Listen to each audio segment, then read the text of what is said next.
সুপারিশ না করলে কোন বান্দা জান্নাতে যাইতে পারবে না। এই নবীর উম্মত যদি আল্লাহ আপনারা বানাইতেন, এই নবীজির প্রেমিক যদি আপনারা বানাইতেন, আল্লাহ আমরা তো দুনিয়াতে নবী হইতে চাই নাই, আমরা তো পয়গম্বর হইতে চাই নাই, আমরা আখির নবীর উম্মত হইতে চেয়েছিলাম।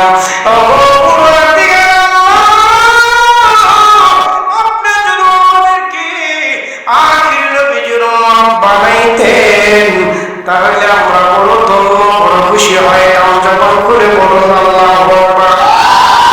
সেই নবীজি হাসরের ময়দান আদম নবীর উম্মত যখন আদম নবীর কাছে যাইব, গিয়া ডাক দিয়া বলবো, ও আমার নবী, হাসরের ময়দান এই ভয়াবহ পরিস্থিতির মধ্যে জমিনটা তামা, আর তামার জমিন আমরা দাঁড়া করে রাখছে, আর সূর্যটা আমাদের মাথার উপরে, আমাদের মাথার মধ্যে গলে গলে জমিনে পড়তেছে।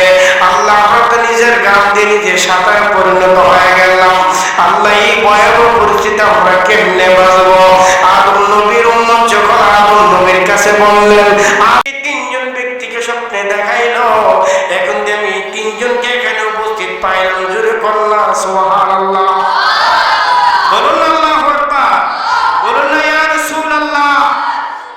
এখন তিনজনকে জিজ্ঞাসা করলেন এবং ঘরের দিকে তাকায় দেখে ঘরের মধ্যে চতুর্দিকে কিতাবাদি আসবাবপত্র, কোরআন হাদিসের কিতাবগুলো অনেকগুলো আছে এবং মধ্যস্থ জায়গার মধ্যে একটা পাটি বিছানো, ঘরের কোণার মধ্যে কিছু গম ফুটলা করানো। জিজ্ঞাসা করলেন, আপনারা কোন দেশ থেকে আইছেন?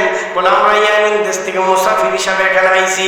আমরা মুসাফির, আমরা এখানে বসিয়া আমরা রাসূলের তাজিম করে, আমরা আল্লাহকে স্মরণ করে ধ্যানে মগ্ন থাকি। রাত্রিবেলায় আমরা বিভিন্ন জায়গায়, বিভিন্ন দরবারে, বিভিন্ন জায়গায়, বিভিন্ন মাজারে রাসূলের রওজাতে আমরা ধ্যান করি।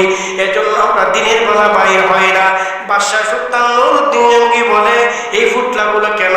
বলে আমরা এখানে গমের ফুটলা রাখলাম, জবের ফুটলা রাখলাম, এইগুলো আমরা গরিব মিসকিনকে দান করি।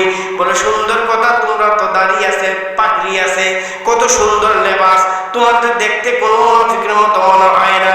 তবে একটু সন্দেহ লাগে, যেই জায়গার মধ্যে আমার রাসূলুল্লাহ আমাকে স্বপ্নে বলেছেন, আমার বিশ্বাস তোমাদের মধ্যে কোনো গাবলা আছে, তোমাদেরকে গ্রেফতার করা হবে না। বাদশাহ সুলতান নুরউদ্দিন জঙ্গি তলোয়ারটা বাহির করে একটা কূপ মারলেন, তাদের গর্দান আলাদা করে ফেললেন। বলুন আল্লাহু আকবার। ডাক দিলেন, ইয়া রাসূলুল্লাহ, ইয়া নবী আল্লাহ, নবী গো, আমি আপনি নবীজির যত দুশমন আছে, আমি বাদশাহ সুলতান নুরউদ্দিন জঙ্গি যতদিন দুনিয়াতে বাঁচবো, আপনি নবীজির দুশমনকে একটাও দুনিয়াতে রাখবো না। বলুন আল্লাহু আকবার। চিল্লায়ে বলুন না ইয়া রাসূলুল্লাহ। আমরা মদিনাওয়ালার প্রেম ভালোবাসা নিয়ে থাকতে চাই কি চায় না? আমরা নবীজি পাইতে চাই কি চায় না? আওয়াজ করে বলুন আল্লাহু আকবার। আল্লাহ পাক যেন আমাদেরকে সেই নবীজির প্রতি ভালোবাসা, ঈমান নিয়ে যেন মরতে পারি। কারণ রাসূলের ঈমান ছাড়া, নবীর মহব্বত ছাড়া ঈমানদার হওয়া যায় না। হালালা ঈমান আল ঈমান লাল মহব্বত লাহু, যার ভিতরে নবীর প্রেম নাই, মহব্বত নাই, তার ঈমানও নাই। এজন্য আমরা নবীর মহব্বত, নবীর প্রেম ভালোবাসা নিয়ে আমরা কবরে যাইতে চাই। কথা কোন ঠিক কিনা? আমরা আহলে সুন্নাত ওয়াল জামাতের লোক, আমরা সুন্নি হয়ে, নবীর গোলাম হয়ে, ওলি আল্লাহর গোলাম হয়ে মরতে চাই। কথা কোন ঠিক কিনা?